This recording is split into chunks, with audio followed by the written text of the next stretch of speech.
Budget 2026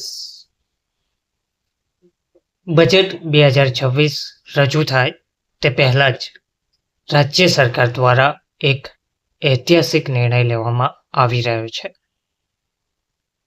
3 વર્ષથી કામ કરતા કરાર આધારિત કર્મચારીઓ માટે સરકાર દ્વારા રાજ્ય સરકારે એક મહત્વનો અને લાંબા સમયથી ચાલતી માંગનો અંત લાવતો નિર્ણય લીધો છે. બજેટ 2026 હજુ આવ્યું નથી, પણ એ પહેલા જ રાજ્ય સરકાર તરફથી એક એવો નિર્ણય સામે આવી રહ્યો છે જે લાખો કરાર કર્મચારીઓના જીવનમાં નવો અધ્યાય લખી શકે છે. નમસ્કાર મિત્રો, સ્વાગત છે તમારું અમારી યુટ્યુબ ચેનલમાં. મિત્રો, રાજ્યમાં વર્ષોથી એક સવાલ પૂછતો રહ્યો છે, તે છે કરાર પર કામ કરનાર કર્મચારીઓ શું હંમેશા અસ્થિર જ રહેશે? એટલે કે કરાર આધારિત કર્મચારીઓને કાયમી કરવામાં નહીં આવે. કરાર આધારિત કર્મચારીઓ, કોન્ટ્રાક્ટ કર્મચારીઓ જે લાંબા ગાળાથી માંગ કરી રહ્યા છે કે તેમને કાયમી કરવામાં આવે, કાયમી કર્મચારી જેવા હકો આપવામાં આવે અને સરકારી કર્મચારીઓને મળતા લાભો તેમને પણ ચૂકવવામાં આવે. પરંતુ સરકારી કચેરીઓ, હોસ્પિટલ, શિક્ષણ વિભાગ, પોલીસ સહાયક વિભાગ જેવી વિવિધ જગ્યાઓ પર દરેક જગ્યાઓ પર એક જ ચહેરો, એ જ મહેનત પણ હક અલગ અલગ ભવિષ્ય અનિશ્ચિતતા સાથે કરાર આધારિત કર્મચારીઓ કામ કરી રહ્યા છે. કરાર કર્મચારીઓની વાસ્તવિક સ્થિતિ શું છે?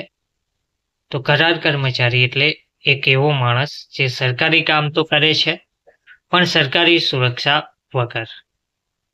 કહેવાનો મતલબ છે કે તે કામ તો સરકારી કર્મચારી જેવું જ કરે છે, પરંતુ તેને કોઈ સરકારી કર્મચારીને મળતો લાભ ચૂકવવામાં આવતો નથી કે પછી મળતો નથી.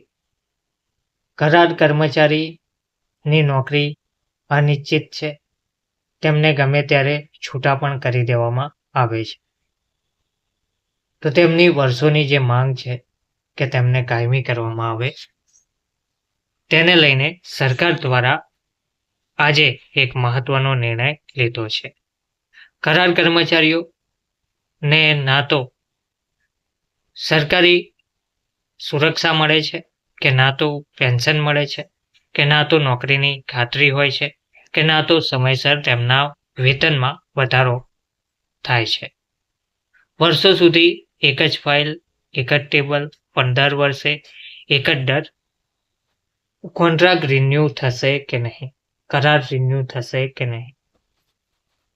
જો રિન્યૂ ના કરવામાં આવે તો ઉંમર ગમે તેટલી થઈ હોય તેમને છૂટા કરવામાં આવી શકે છે. એટલે કે ભલે તે લોકો 5 વર્ષથી કામ કરતા હોય, 10 વર્ષથી કામ કરતા હોય, તેમ છતાં જો કોન્ટ્રાક્ટ બદલાય છે, કોન્ટ્રાક્ટ રિન્યૂ થતો નથી, તો વર્કરોને છૂટા કરવામાં આવે છે. તો આવા કર્મચારીઓની નોકરીની અનિશ્ચિતતા જોવા મળી રહી છે અને ડર પણ લાંબા સમયથી તે લોકોને સતાવી રહ્યો છે. 3 વર્ષ પૂરા કરનારા કર્મચારીઓ માટે આશાની કિરણ લાવતો આ બેઠકમાં નિર્ણય લેવામાં આવ્યો છે. હવે વાત એ લોકોની જેઓએ ઓછામાં ઓછી 3 વર્ષ સતત સેવા આપી છે અને સરકારી સૂત્રો મુજબ રાજ્ય સરકારે વિચાર કરી રહી છે કે 3 વર્ષ પૂરા કરનાર, કામગીરી સંતોષજનક આપનાર, નિયમિત હાજરી ધરાવતા કર્મચારીઓને આવા તમામ કરાર કર્મચારીઓને કાયમી કરવાની નીતિગત પ્રક્રિયા શરૂ કરવામાં આવશે. તો બેઠકમાં એક મહત્વપૂર્ણ નિર્ણય લેવામાં આવ્યો છે, જેમાં જણાવવામાં આવ્યું છે કે રાજ્ય સરકાર તેવો વિચાર કરી રહી છે હાલમાં કે 3 વર્ષ પૂર્ણ કર્યા હોય તેવા કર્મચારીઓ અને તેમની કામગીરી જો સંતોષજનક હોય અને તે લોકો નિયમિત હાજરી ધરાવતા હોય તેવા કર્મચારીઓ, તેવા તમામ કરાર આધારિત કર્મચારીઓને કાયમી કરવાની નીતિગત પ્રક્રિયા શરૂ કરવામાં આવશે. એટલે કે તેવી ચર્ચા હાલમાં ચાલી રહી છે. બજેટ 2026 પહેલા નિર્ણય કેમ મહત્વનો જોવા મળી રહ્યો છે? હવે પ્રશ્ન એ પણ ઉપસ્થિત થાય છે કે બજેટ પહેલા જ આ નિર્ણય કેમ લેવાઈ શકે છે? તો કારણ છે બજેટમાં ભાર ઘટાડવાનો. કર્મચારીઓમાં અસંતોષ જે જોવા મળી રહ્યો છે તેને દૂર કરવાનો, ચૂંટણી પૂર્વ વિશ્વાસ વધારવાનો અને પ્રશાસનિક સ્થિરતા લાવવાનો. તો આ નિર્ણય માત્ર નોકરી નથી, આ વિશ્વાસની પુનઃસ્થાપના જોવા મળી રહ્યો છે.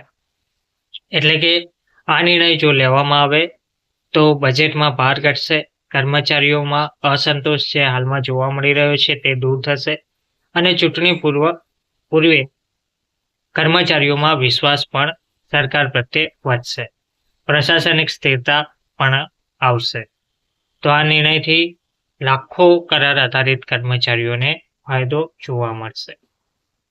હવે આનાથી સરકારને શું ફાયદો થશે? તો કાયમી કર્મચારી એટલે વધુ જવાબદારી, ઓછો ટર્નઓવર, ટ્રેનિંગનો ખર્ચ, બચત, લાંબા ગાળે કાર્યક્ષમ તંત્ર. તો હવે કોન્ટ્રાક્ટ કર્મચારીઓને કાયમી કરવામાં આવે તો તેનાથી સરકારને પણ મોટો ફાયદો જોવા મળશે. સરકારની જે જવાબદારી છે તે ઓછી થશે, ઓછો ટર્નઓવર, ટ્રેનિંગનો ખર્ચ, બચત, લાંબા ગાળે જે કાર્યક્ષમ તંત્ર છે તે પણ કાર્યરત થશે. તો સરકાર માટે પણ આ નિર્ણય લાંબા ગાળે લાભદાયક સાબિત થઈ શકે છે. કર્મચારીઓના જીવનમાં બદલાવ કઈ રીતના આવશે? તો જો આ નિર્ણય લેવાય જ્યારે નોકરી કાયમી બને ત્યારે એક પિતા પોતાના બાળકના ભવિષ્ય વિશે નિશ્ચિત થાય છે, એક માતા ઘરના ખર્ચની ગણતરી દર વગર કરે છે, એક યુવાન લોન લેતા પહેલા 10 વાર વિચાર કરવો નથી પડતો. આ માત્ર નોકરી નથી, આત્મસન્માન પણ જોવા મળી રહેશે. એટલે કે જો કાયમી કરવામાં આવે તો ફક્ત તે એક નોકરીની કાયમિકતા નહીં પરંતુ આત્મસન્માન પણ તેમનું જળવાઈ રહેશે. હવે આવીએ મુખ્ય મુદ્દા પર, સત્યતા અને સ્પષ્ટતા. એટલે કે શું 3 વર્ષથી કામ કરતા કરાર આધારિત કર્મચારીઓને ફાઇનલ કરવાનો નિર્ણય સત્તાવાર જાહેર કરી દીધો છે? શું છે સત્ય? તો તે આપણે સમજીએ. અહીં એક વાત સ્પષ્ટ થાય છે કે આ હજુ ચર્ચા ચાલી રહી છે. જે 3 વર્ષથી કાર્યરત હોય તેવા કર્મચારીઓને કાયમી કરવામાં આવશે તે બાબત હજુ ચર્ચા ચાલી રહી છે. હજુ તેની સત્તાવાર જાહેરાત બાકી છે. નિયમો અને શરતો લાગુ પડશે. દરેક કર્મચારી આપમેળે કાયમી નહીં બને. તેના માટે નિર્ણયો નક્કી કરવામાં આવશે, નિયમો નક્કી કરવામાં આવશે. ત્યાર પછી આ નિર્ણય સત્તાવાર જાહેર કરવામાં આવશે. સરકાર દ્વારા અધિકૃત જાહેરાત આવ્યા બાદ જ અંતિમ સ્થિતિ સ્પષ્ટ થશે.